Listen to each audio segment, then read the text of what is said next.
Perkenalkan, nama saya Bunda Ruth Claudia Stenja, NPM 180 10 10 135. Nah, adapun video ini untuk menjawab pertanyaan dan soal-soal yang Ibu berikan.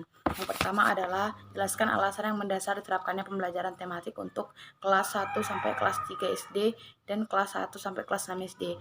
Nah, yang kelas 1 sampai kelas 3 SD yaitu perkembangan psikolog anak. Nah, anak yang duduk di kelas awal SD adalah anak yang berada pada rentang usia dini. Masa usia dini merupakan masa perkembangan sangat penting dan sering disebut kehidupan seseorang. Nah, pada usia ini anak belajar dari hal-hal yang konkret, yakni yang dapat dilihat, didengar, dibaur, dan diraba. Yang kedua adalah pembelajaran bermakna.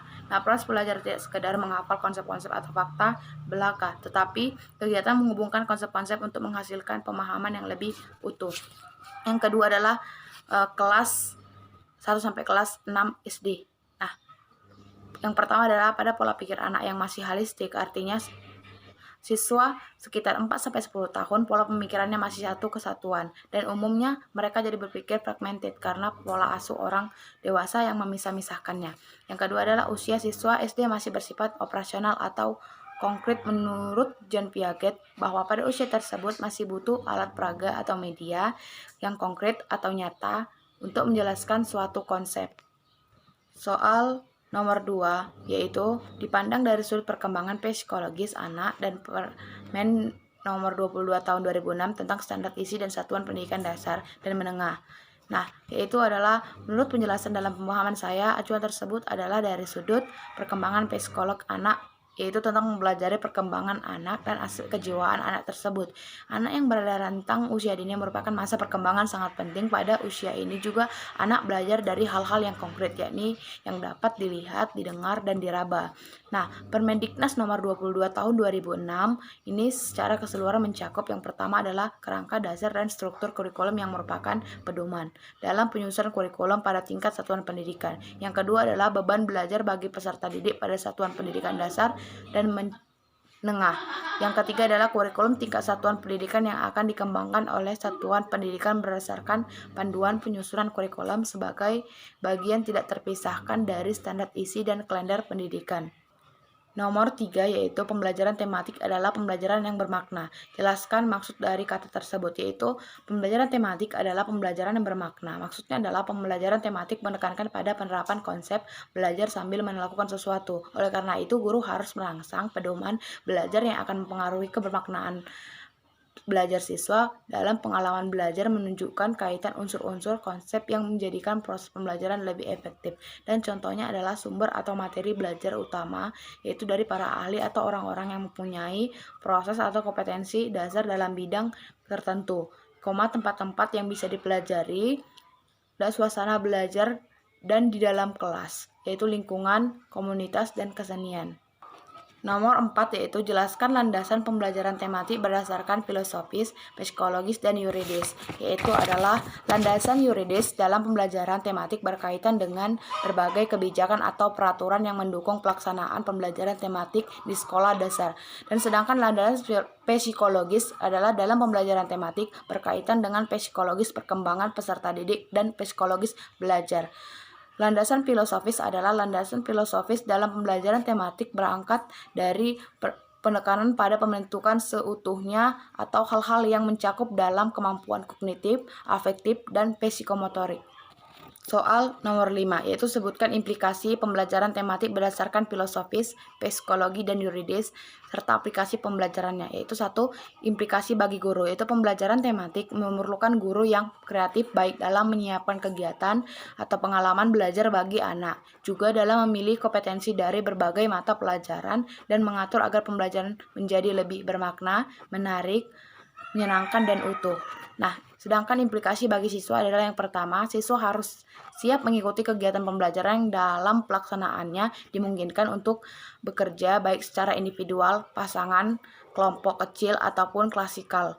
Nah, yang kedua adalah siswa harus siap mengikuti kegiatan pembelajaran secara aktif, misalnya melakukan diskusi kelompok, penelitian sederhana, dan memecahkan masalah.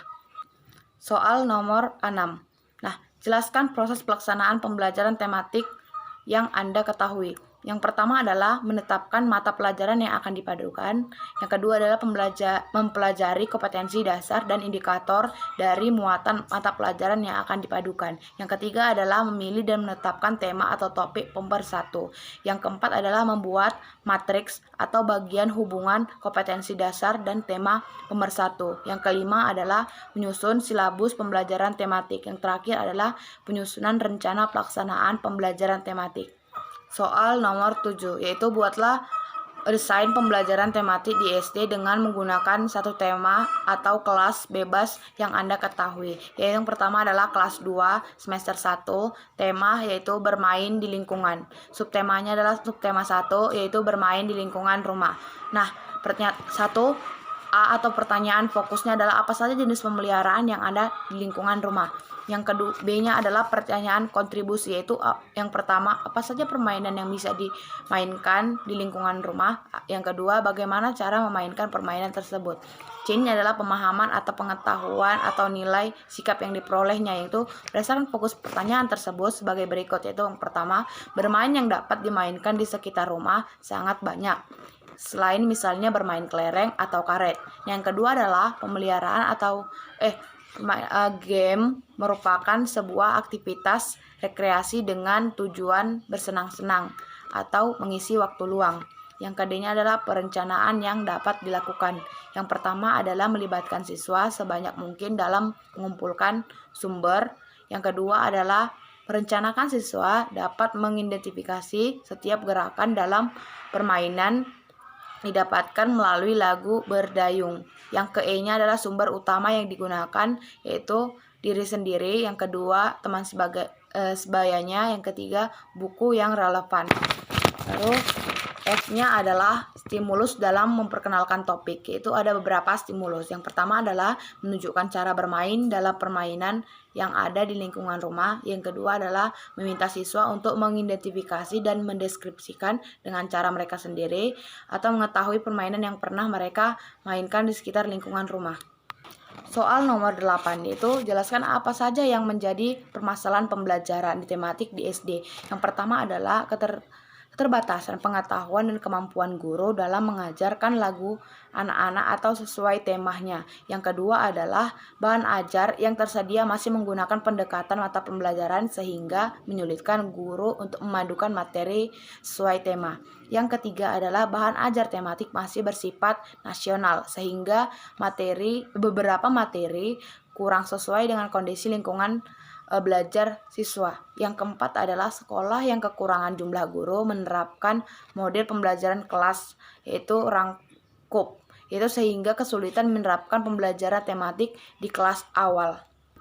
Soal nomor 9, yaitu jelaskan pengertian dan landasan pembelajaran tematik di SD. Yang pertama adalah pengertian pembelajaran tematik, yaitu pembelajaran tematik merupakan suatu pendekatan dalam pembelajaran yang secara sengaja menggalikan atau memadukan beberapa KD dan indikator di SD, beberapa mapel menjadi satu kesatuan untuk dikemas dalam suatu tema. Nah, dengan adanya kaitan tersebut, peserta akan memperoleh pengetahuan dan keterampilan secara utuh sehingga pembelajaran menjadi lebih bermakna.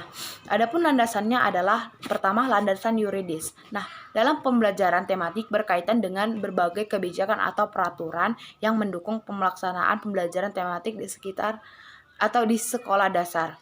Yang kedua adalah landasan psikologis, yaitu dalam pembelajaran tematik berkaitan dengan psikologi perkembangan peserta didik dan psikologi belajar. Itu yang ketiga, landasan filosofis. Nah, filosofis dalam pembelajaran tematik berangkat dari menekankan pada pembentukan seutuhnya atau hal-hal yang mencakup dalam kemampuan kognitif, afektif, dan psikomotorik. Soal ke-10, itu jelaskan konsep pembelajaran tematik. Yang pertama adalah konsep pembelajaran tematik adalah berusaha untuk memenuhi beberapa hal dalam pengembangan pengetahuan peserta didik sebagai yang berikut. Yang pertama adalah berpusat pada peserta didik. Yang kedua, memberikan pengalaman langsung. Yang ketiga, tidak terjadi pemisahan model pembelajaran secara jelas. Yang keempat adalah menyaksikan konsep-konsep dan berbagai materi pembelajaran. Yang E adalah bersifat fleksibel Yang E, pengembangan kemampuan peserta didik. Dan terakhir, lebih menekankan proses daripada hasil. Sekian dari saya, Bu, atas jawaban saya. Sekian dari saya, Bu. Terima kasih.